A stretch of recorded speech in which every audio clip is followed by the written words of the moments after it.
Assalamualaikum warahmatullahi wabarakatuh. Perkenalkan, nama saya Wulandari dengan NIM 2323240038 dari kelas 3B PGMI. Di sini saya akan membuat tugas akhir semester mata kuliah Sejarah Kebudayaan Islam. Di sini saya akan menjelaskan yang pertama itu Islam di Asia Tengah. Islam masuk ke Asia Tengah itu sejak zaman Rasulullah SAW masih hidup. Lalu setelah Rasulullah SAW wafat, perkembangan agama Islam di Asia Tengah itu dilanjutkan oleh Khulafaur Rasyidin, dinasti Umayyah dan dinasti Abbasiyah. Adapun faktor-faktor yang mempengaruhi penyebaran Islam di Asia Tengah. Yang pertama itu ada ekspansi Islam, yang kedua ada perdagangan, yang ketiga itu sufisme, dan yang keempat ada toleransi. Selanjutnya itu dampak penyebaran Islam di Asia Tengah. Yang pertama itu ada perubahan sosial, yang kedua perkembangan kebudayaan, yang ketiga ada pertumbuhan ekonomi, dan yang keempat itu pendidikan. Baiklah, materi selanjutnya itu warisan Islam di Asia Tengah. Hingga saat ini, warisan Islam di Asia Tengah itu masih sangat terasa. Misalnya itu masjid-masjid megah, madrasah-madrasah kuno, dan berbagai peninggalan-peninggalan sejarah lainnya. Menjadi bukti kejayaan Islam di wilayah Asia Tengah pada saat itu.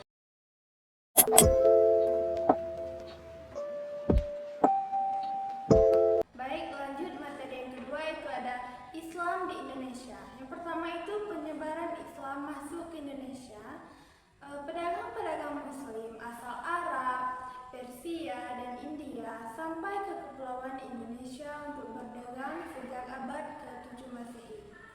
Melalui Malaka, hasil hutan dan rempah-rempah dari seluruh pelosok Nusantara dibawa ke Cina dan India, terutama ke daerah Gujarat, yang melakukan hubungan dagang langsung dengan Malaka pada waktu itu.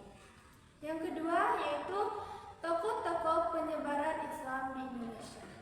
Adapun wali yang berperan dalam penyebaran Islam di Jawa, mereka itu terdiri dari Wali Songo, yang terdiri dari Sunan Gresik, Sunan Kalijaga, Sunan Ampel, Sunan Bonang, Sunan Derajat, Sunan Kudus, Sunan Muria, dan Sunan Gunung Jati. Adapun peran Wali Songo, yang pertama itu perdagangan. Melalui perdagangan, Islam itu menyebar ke masyarakat pedalaman. Yang kedua itu ada pernikahan. Para pedagang Muslim di Indonesia menikahi penduduk lokal. Yang ketiga itu ada pendidikan. Pendidikan Islam di Indonesia berperan penting dalam menyebarkan ajaran Islam.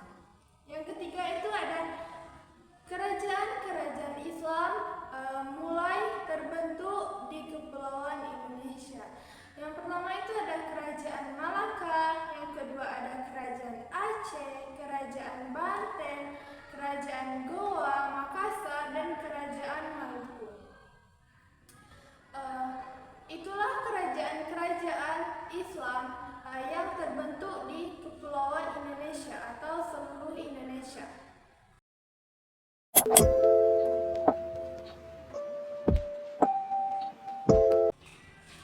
Baik, saya lanjut materi yang ketiga yaitu ada Islam di masa penjajahan. Yang pertama itu dinamika Islam di Indonesia selama masa penjajahan. Yang pertama, peran umat Islam dalam memperjuangkan kemerdekaan. Kaum muslimin itu bersatu dan berjuang melawan penjajah dengan mengorbankan jiwa dan nyawa mereka. Yang kedua itu ada sistem pendidikan Islam. Belanda itu pertama kali mengenali pendidikan pribumi yang diadakan pada tahun 1819. Pesantren sebenarnya itu belum ada pada waktu itu di seluruh Jawa. Yang kedua itu peran utama dan organisasi Islam dalam perlawanan terhadap penjajah. Yang pertama itu ada ulama. Ulama itu berperan sebagai pemimpin perang, motivator perlawanan, dan juga berperan mempersatukan rakyat Indonesia dan membangun semangat perjuangan. Yang kedua itu ada organisasi Islam. Organisasi Islam ini berperan dalam menggalang perjuangan umat Islam dan masyarakat Indonesia. Adapun contoh-contoh organisasi Islam yang ada di Indonesia ini, yang pertama itu ada Nahdlatul Ulama atau biasa kita dengar dengan singkatan NU. Didirikan oleh Hasyim Asy'ari pada tahun 1926. Yang kedua itu ada Muhammadiyah. Muhammadiyah ini didirikan oleh Kiai Haji Ahmad Dahlan, yaitu pada tahun 1912. Dan yang ketiga itu ada organisasi yang namanya Al-Irsyad, didirikan oleh Syekh Ahmad Surkati, yaitu pada tahun 1914.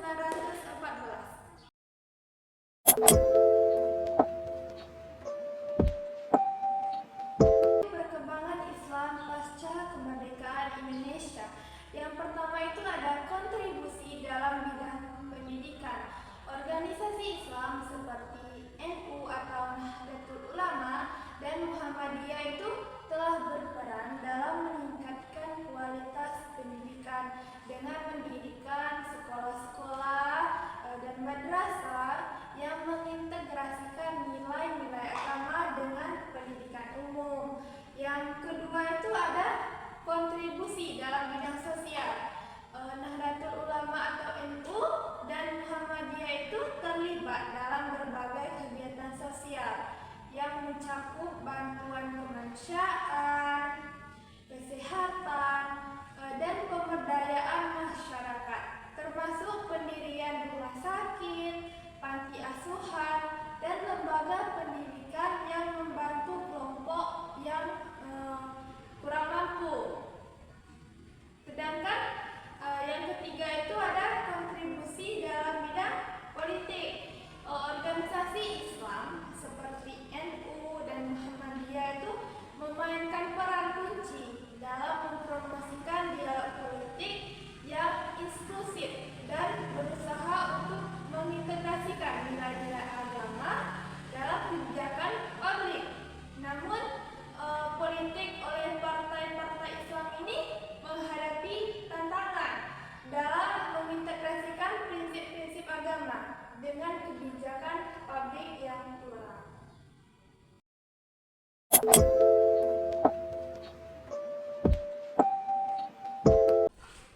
Baiklah, materi selanjutnya itu kontribusi Islam terhadap peradaban di dunia.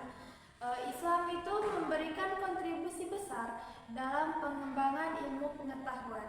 Para ilmuwan Muslim, Al-Khawarizmi, ilmuwan matematika, Ibn Sina, ilmuwan kedokteran, dan Al-Biruni, astronomi, dan Ibnu Khaldun, sosiologi, itu menghasilkan karya-karya penting yang menjadi dasar perkembangan ilmu pengetahuan di dunia barat.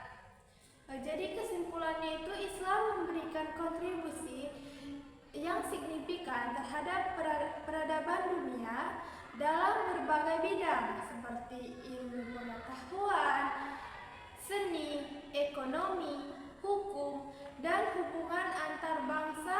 Kontribusi ini membentuk pondasi penting bagi kemajuan dunia modern yang membuktikan peran Islam sebagai peradaban yang inklusif, dan berpengaruh.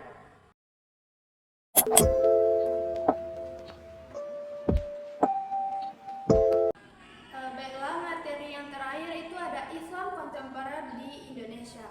Islam kontemporer di Indonesia ditandai oleh keberagaman pemikiran, dimulai dari kelompok tradisional, modernis, hingga gerakan Islamis. Hal ini mencerminkan dinamika pemahaman Islam yang terus berkembang di tengah masyarakat yang majemuk. Di era kontemporer, kerabatan Islam dalam politik semakin berkembang. Partai-partai politik berbasis Islam dalam memperjuangkan aspirasi umat, meskipun masih menghadapi tantangan dalam membangun konsensus di tengah pluralisme. Masyarakat Indonesia ini juga menunjukkan peningkatan kesadaran keagamaan melalui aktivitas dakwah, kajian, keislaman, dan politik ibadah. Hal ini dipengaruhi oleh kemajuan teknologi yang mempermudah akses informasi tentang Islam.